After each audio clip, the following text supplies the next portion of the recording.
criminals. Authorities say they solved an arson at a Central Florida home by finding out who had used Google to look up the victim's home address. As News 6 investigator Mike DeForest explains, this criminal case has a connection to the singer R. Kelly. At 17, I thought this is what love was. I thought this is what it was being with a celebrity, Azriel Clary is very outspoken on YouTube about the abuse she says she suffered at the hands of her ex-boyfriend, singer R. Kelly, who has pleaded not guilty to numerous sex crimes charges. This past summer, while Clary was living in this Polk County home, someone poured an accelerant like gasoline around the house and then lit the family's car on fire. We heard a big boom. The car is getting ready to blow up. Clary posted video of the car fire on her Instagram page, saying it was premeditated with the intent to harm her. The alleged victim and her family no longer live here. They moved out after that car fire. The house is for sale right now.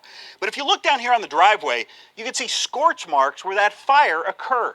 Now, at first, authorities had no idea who might be responsible, but they did have an idea. Perhaps the person who lit this fire used Google on their phone to search the home. Court records show a warrant was issued to Google headquarters seeking users who had conducted a search of the address close in time to the arson. Authorities soon discovered a phone belonging to Michael Williams was used to search Google for that address 3 times on the night of the fire. Williams happens to be an associate of R. Kelly.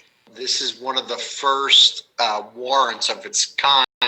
Attorney Todd Spodek represents Williams, who is now charged with arson and witness intimidation.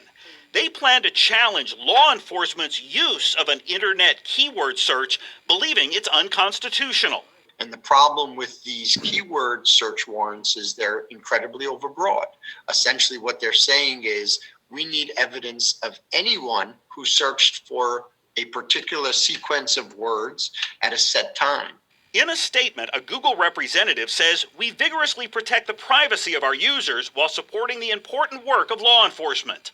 We require a warrant and push to narrow the scope of these particular demands when overly broad."